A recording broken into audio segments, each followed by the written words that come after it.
No, it is my first season in NCAA 25. I'm not saying that NCAA 25 is gospel. However, we get to the end of the year in the college football playoff, and the national championship game features Kansas State and Utah.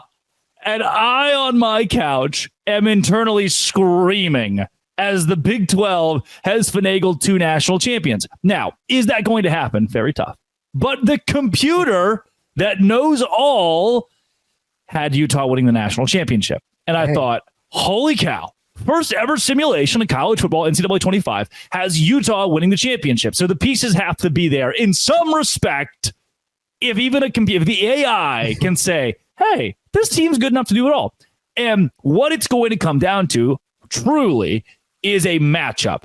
I think Utah can beat Missouri. I think Utah can beat Ole Miss. I think Utah, if they get the 5 seed, they lost the Big 12 championship as a favorite. If they end up getting a 5 seed or an 8 seed or somewhere in there, and they get the group of 5 team, that's awesome. I think Utah can obviously beat that school. And then when you talk semifinal, Utah, Ohio State, I'm not freaking out that much about Ohio State. There is like Utah, Georgia, or Utah, Georgia is the only game where I point and go, bad, don't want that. But guess what, buddy? We're in a brand new era when we're going to start talking about who got the tougher draw, the harder side of the bracket. And I don't think you can name a team in the top 10 where I say, outside of Georgia, where I say Utah cannot beat that program. Alabama, I don't know. Brand new coach. Yeah. LSU, they might go 5-7. I think there are a lot of holes there. Florida State, Clemson. I don't see those schools as being top of the line when we get to the college football playoff, so much so that they are that better than Utah.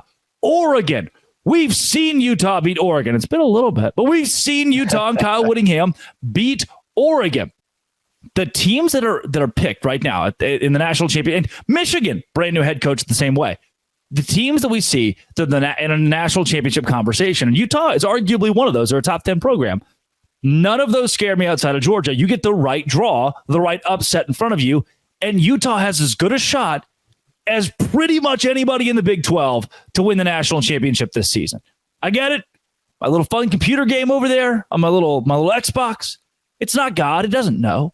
However, the fact that you're right there, the fact that the first simulation has the Utah Utes winning it all, makes you turn your head and go, they're saying there's a chance. And then the Kansas State, somebody's going, well, Kansas State was in the championship, but that's impossible.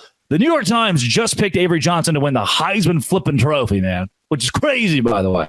Saw the headline. I was like, what? Just a little shot in the dark. But when the New York Times has your quarterback as a Heisman contender, you can vie for the national title. Kansas State and Utah probably have the best chance of anybody in the Big 12 to do that. And I don't think it's that outside of the conversation because Utah's been at the national stage, at the top of the national stage for 20 years to say, Kyle Whittingham might have his best team ever, and he's had some really, really good teams. Fiesta Bowl, Sugar Bowl winning teams, and Fiesta, mate. Is that Urban Meyer? That's Urban Meyer. Look at me. It is time. It's time. The Utah has an opportunity. They have the roster to do it. They have the roster. They have the quarterback to do it. They have the Brent Keithy, who I love. Might be my favorite player in the Big 12. That's what they have, and that gives you an opportunity to win the national championship. Yeah, I love everything you just said, by the way. I mean, you kind of, as the guy who's the Utah guy on this podcast, that got me pretty fired up. I'm ready to run through a wall right now, Drake. So great points there. But to keep it going, motivator. You've been covering the Big 12 longer than me. Aren't we viewing this Utah team heading into the season higher than we viewed that TCU team heading into year one under Sonny Dykes that made the national championship game? I think I picked that TCU team to go 2-10. I really do. They opened the season with Duquesne. I think I had them beating Duquesne, and maybe it was 1-11. No one saw it coming. I also had West Virginia at 1-11 last season. So whoever out there that I'm picking at 1-11 this year, you just get ready for your unbelievable 8 wins above projection season. Go to the national championship. But yes, as long as you don't do that to BYU, and then that comes back to get me, then we'll be good. By the way, if you had said, if you had told me that TCU team would play a regular season week 2 game against Michigan, I would have picked Michigan to win by 45. Mm-hmm. In the conference or the national semifinal, most people picked Michigan to win by 45. That TCU team went to the national championship.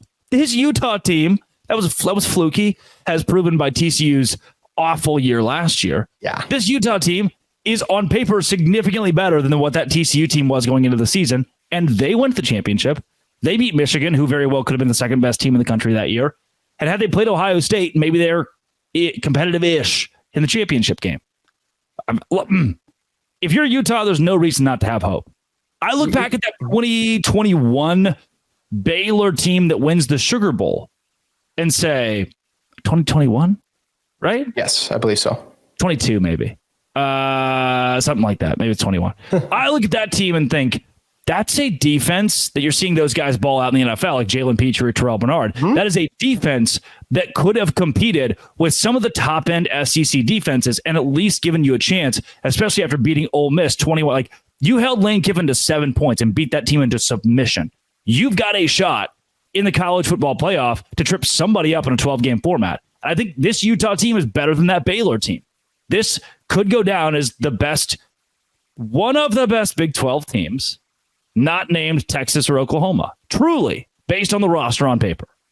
I absolutely agree with that. They have the chance to be, because when we're looking at the teams that get to the playoff and make those deep runs, we want to trust the quarterback. Cam Rising has not performed bad in those big game, the largest situations. You think about in the conference championships, even the Rose Bowls, Utah's lost. He's been outstanding. So you trust him in a big game. We definitely trust that Kyle Whittingham, Morgan Scalley led Utah defense, and weapons like a Brant Keithy. I'll throw in a Dorian Singer as well, who has a 1,000-yard collegiate receiver under his belt. Those are guys you can go to reliably and move the chain. So this team, Drake, has a chance. And that's all you can ask for as we get ready for 2024. And I'm just excited that we're gearing up for fall camp, and soon we're going to see if they actually can do it. I'm ready. It is July 24th. A month from now, August 24th, we will be seeing college football on our television screens. Week 0. Whoever is playing in Ireland, like Northwestern and Rutgers. Florida State. Future Big 12 team, Florida State is. I think so. Big 12 Florida State. Who are they playing? Yeah. Georgia Tech, I want to say. Oh, okay. Hey, it's never a good one. It's never a great game. It's football at the very least. It's going to be 1,000,000 degrees, and it's going to be back. It's not going to feel back for a couple of weeks, but it's back. And we're on the precipice of that. We're on the precipice of the way that I do it now that I've been with Locked On Network for 3 summers is whenever we go back to full shows, whenever everybody goes back to 5 shows a week and we get out of the off season, that's when you know college football is coming up. Mm-hmm. Everybody's covering it wall to wall. You'll be covering it wall to wall. Locked On Big 12 will be covering it wall to wall. And what you'll get to see, the upsets in college football come back. Remember Central Michigan beating Oklahoma State. We're going to see somebody do that in week 1. We're going to see a top 25 team lose to Southern Illinois. And everyone's going to look around and go, point and laugh at that guy. That rocks. College football is the king in my mind in college athletics, and we are right there next to it. I just hope that there hasn't been too much overblown preseason expectation that Utah misses the mark because there's a whole lot of pressure on this squad. It's not like we just talked about them potentially going to the national championship, fueling the flames of that hype, right, Drake? Sorry. My bad. It's playing the computer. I'm playing the game, and it just tells me who wins the national championship.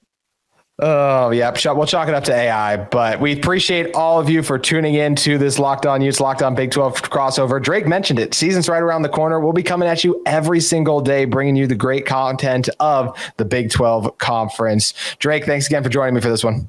Always. When Utah wins the national championship, I want a ring. I'll send you my address. I would also like a ring. I wish I had access to get the ring. So we'll get 2 rings, one for JT, one for Drake. And a huge round of applause to all of you who listen to us every single day. Thanks again. That's going to do it for Locked On Utes and Locked On Big 12. We'll be back with you tomorrow, breaking down more from Utah football and the Big 12's perspective.